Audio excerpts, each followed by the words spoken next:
Hi hello friends, ಎಲ್ಲರಿಗೂ ನಮಸ್ಕಾರ. ನಾನು ನಿಮ್ಮ ಪ್ರೀತಿಯ ಶಶಿ. ಎಲ್ಲರಿಗೂ ನಮ್ಮ ಅಮ್ಮನ ಅಡುಗೆಗೆ ಸ್ವಾಗತ. ಹೊಸದಾಗಿ ನಮ್ಮ ಚಾನಲ್ನ ಯಾರಾದರೂ ನೋಡ್ತಾ ಇದ್ದರೆ ದಯವಿಟ್ಟು ಸಬ್ಸ್ಕ್ರೈಬ್ ಮಾಡಿ, ಹಾಗೆ ಪಕ್ಕದಲ್ಲಿ ಬರುವ ಬೆಲ್ಲೈಕನ್ ಆಲ್ ಅಂತ ಆಪ್ಷನ್ ಸೆಲೆಕ್ಟ್ ಮಾಡ್ಕೊಳ್ಳಿ. ಆವಾಗ ನಾವು ಹಾಕುವ ವೀಡಿಯೋಸ್ ಎಲ್ಲ ನಿಮಗೆ ನೋಟಿಫಿಕೇಷನ್ ಆಗಿ ಬರುತ್ತೆ. ಇನ್ನೇನು ಗಣೇಶ ಹಬ್ಬ ಬಂದೇ ಬಿಡ್ತು. ಸೊ ಗಣೇಶನಿಗೆ ಪ್ರಿಯವಾದ ಕಡಲೆಕಾಳು ಉಸ್ಲಿ ಹೇಗೆ ಮಾಡೋದು ಅಂತ ಈ ವಿಡಿಯೋದಲ್ಲಿ ನೋಡ್ಕೊಬರೋಣ. ಅದಕ್ಕಿಂತ ಮುಂಚೆ ಈ ವಿಡಿಯೋಗೆ ಒಂದು ಲೈಕು, ಶೇರು, ಕಮೆಂಟ್ ಮಾಡೋದು ಮಾತ್ರ ಮರಿಬೇಡಿ. ಬನ್ನಿ ಹೇಗೆ ಮಾಡೋದು ಅಂತ ನೋಡ್ಕೊಬರೋಣ. ಮೊದಲಿಗೆ ಕಡಲೆಕಾಳನ್ನ ನಾವು 8 ರಿಂದ 10 ಗಂಟೆ ಕಾಲ ನೀರಲ್ಲಿ ನೆನೆಸಿಡಬೇಕಾಗುತ್ತೆ. ಸೊ ನೀರಲ್ಲೆಲ್ಲ ನೆನೆಸಿಟ್ಟಾದಮೇಲೆ ಕುಕ್ಕರಿಗೆ ಕಡಲೆಕಾಳನ್ನೆಲ್ಲ ಹಾಕ್ಕೊಬೇಕಾಗುತ್ತೆ. ಕಡಲೆಕಾಳು ಹಾಕ್ಕೊಂಡು ಕಡಲೆಕಾಳು ಮುಳುಗೋಷ್ಟು ನೀರು ಹಾಕ್ಕೊಂಡು ಕುಗ್ಸ್ಕೋಬೇಕಾಗುತ್ತೆ. ಸೊ ಇಲ್ಲಿ ನೋಡಿ, ಎಲ್ಲ ನೀರಲ್ಲಿ ಹಾಕಿ ಇದಾಗಿದೆ. ಸೊ ಇವಾಗ ಸ್ವಲ್ಪ ಉಪ್ಪು ಹಾಕ್ಕೊಂಡು ಸ್ವಲ್ಪ ಎಲ್ಲ ಕ್ಲೀನಾಗಿ ಮಿಕ್ಸ್ ಮಾಡಿಕೊಂಡು ಕುಕ್ಕರ್ ಮುಚ್ಚಳ ಮುಚ್ಚಿ ಸೊ ಇವಾಗ ಒಂದು 3 ವಿಸಿಲ್ ಕೂಗಿಸ್ಕೋಬೇಕಾಗುತ್ತೆ. ಸೊ ಇವಾಗ ಸ್ಟವ್ ಹಚ್ಚಿ ಕುಕ್ಕರ್ನ ಇಟ್ಟು ಒಂದು 3 ವಿಸಿಲ್ ಮೀಡಿಯಮ್ ಫ್ಲೇಮಲ್ಲಿ ಬರೋ ತನಕ ಬಿಡಬೇಕಾಗುತ್ತೆ. ಇವಾಗ ನೋಡಿ 3 ವಿಸಿಲೆಲ್ಲ ಆಗಿದೆ. ಓಪನ್ ಮಾಡಿ ನೋಡೋಣ. ಸೊ ಇಲ್ಲಿ ನೋಡಿ ಕಡಲೆಕಾಳೆಲ್ಲ ಎಷ್ಟು ಚೆನ್ನಾಗಿ ಬೆಂದಿದೆ ಅಂತ. ಸೊ ಇವಾಗ ಕಡಲೆಕಾಳನ್ನ ಒಂದು ಸಪ್ರೇಟಾಗಿ ಒಂದು ಬೌಲ್ಗೆ ಟ್ರಾನ್ಸ್ಫರ್ ಮಾಡಬೇಕಾಗುತ್ತೆ. ಇಲ್ಲಿ ನೋಡಿ ಎಷ್ಟು ಚೆನ್ನಾಗಿ ಬೆಂದಿದೆ ಅಂತ. ಸೊ ಇಷ್ಟು ಚೆನ್ನಾಗಿ ಬೆಂದಿದ್ರೆ ಸಾಕು ಫ್ರೆಂಡ್ಸ್. ಸೊ ಇವಾಗ ಇದನ್ನ ಒಂದು ಬೌಲ್ಗೆ ಟ್ರಾನ್ಸ್ಫರ್ ಮಾಡ್ಕೊಳೋಣ.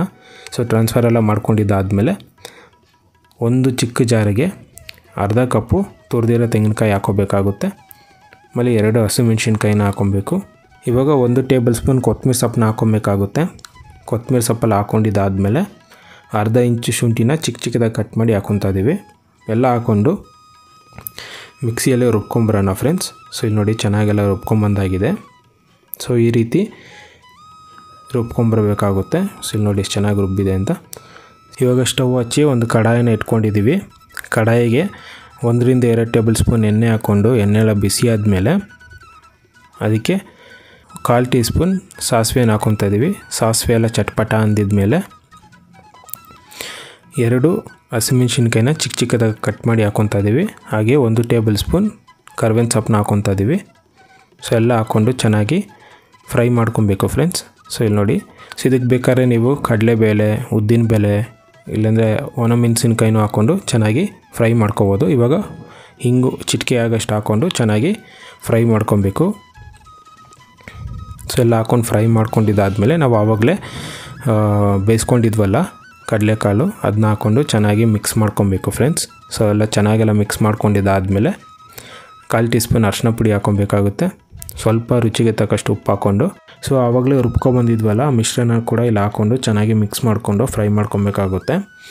ಇಲ್ಲಿ ನೋಡಿ ಎಲ್ಲ ಹಾಕ್ಕೊಂಡಿದ್ದಾಗಿದೆ. ಒಂದು ಸಲ ಮಿಕ್ಸ್ ಮಾಡ್ಕೊಳೋಣ. ಈ ಕಡಲೆಕಾಳು ಉಸ್ಲಿ ಗಣೇಶನಿಗೆ ಪ್ರಿಯವಾದದ್ದು. ಸೊ ದೇವರ ನೈವೇದ್ಯಕ್ಕೆ ಪ್ರಸಾದಕ್ಕೆಲ್ಲ ಮಾಡ್ಕೋಬೋದು. ಇಲ್ಲಂತಂದರೆ ಯಾವತ್ತಾದರೂ ಬಾಳೆಹೊಳೆ ಊಟ, ಹಬ್ಬ ಹರಿದಿನ ಇದ್ದಾಗ ಅವು ಕೂಡ ಮಾಡಿಕೊಂಡು ತಿನ್ಕೋಬೋದು. ಚೆನ್ನಾಗಿರುತ್ತೆ ಫ್ರೆಂಡ್ಸ್. ಇವಾಗ ಕೊತ್ತಂಬರಿ ಸೊಪ್ಪು ಹಾಕ್ಕೊಂಡು ಒಂದು ಸಲ ಮಿಕ್ಸ್ ಮಾಡ್ಕೊಂಬಿಟ್ರೆ ಕಡಲೆಕಾಳು ಉಸ್ಲಿ ರೆಡಿ ಫ್ರೆಂಡ್ಸ್. ಇವಾಗ ಬೇಕಾದ್ರೆ ನೀವು ನಿಂಬೆಹಣ್ಣಿನ ರಸ ಕೂಡ ಹಾಕ್ಕೊಂಡ್ರೆ ಇನ್ನೂ ಸಖತ್ತಾಗಿರುತ್ತೆ ಫ್ರೆಂಡ್ಸ್. ಸೊ ಇಲ್ಲಿ ನೋಡಿ ಎಲ್ಲ ರೆಡಿಯಾಗಿದೆ ಕಡಲೆಕಾಳು ಉಸ್ಲಿ. ನೀವು ನೋಡಿದ್ರಲ್ಲ ಎಷ್ಟು ಚೆನ್ನಾಗಿ ಮಾಡ್ಕೋಬೋದು ಅಂತ. ನೀವು ಒಂದು ಸಲ ಟ್ರೈ ಮಾಡಿ ಹೇಗೆ ಬಂತು ಅಂತ ನಮಗೆ ಕಮೆಂಟ್ ಮೂಲಕ ತಿಳಿಸಿ ಫ್ರೆಂಡ್ಸ್. ನಿಮ್ಮ ಅಭಿಪ್ರಾಯ, ಅನಿಸಿಕೆ ಎಲ್ಲ ಕಮೆಂಟ್ ಮೂಲಕ ತಿಳಿಸಿ. ಹಾಗೆ ನಮ್ಮ ಅಮ್ಮನ ಅಡುಗೆ ಚಾನಲ್ನ ಸಬ್ಸ್ಕ್ರೈಬ್ ಮಾಡ್ಕೊಳ್ಳಿ. ಪಕ್ಕದಲ್ಲಿ ಬರುವ ಬೆಲ್ಲೈಕನ್ ಆಲ್ ಅಂತ ಆಪ್ಷನ್ ಇರುತ್ತೆ, ಸೆಲೆಕ್ಟ್ ಮಾಡ್ಕೊಳ್ಳಿ. ಆವಾಗ ನಾವು ಹಾಕುವ ವೀಡಿಯೋಸ್ ಎಲ್ಲ ನಿಮಗೆ ನೋಟಿಫಿಕೇಷನ್ ಆಗಿ ಬರುತ್ತೆ. ಹಾಗೆ ಇದೇ ರೀತಿ ಹೊಸ ರೆಸಿಪೀಸ್ ಏನಾದರೂ ಬೇಕಂತಂದರೆ ಕಮೆಂಟ್ ಮೂಲಕ ತಿಳಿಸಿ. ನಾವು ಮುಂದಿನ ವೀಡಿಯೋದಲ್ಲಿ ಅಪ್ಲೋಡ್ ಮಾಡ್ತೀವಿ. ಹಾಗೆ ವಿಡಿಯೋ ನಿಮಗೆ ಇಷ್ಟ ಆಯಿತು ಅಂದ್ಕೊತೀನಿ ಫ್ರೆಂಡ್ಸ್. ಹಾಗೆ ವಿಡಿಯೋ ನೋಡಿರುವ ಎಲ್ಲ ವೀಕ್ಷಕರಿಗೂ ಧನ್ಯವಾದಗಳು. Thank you. Bye bye. See you.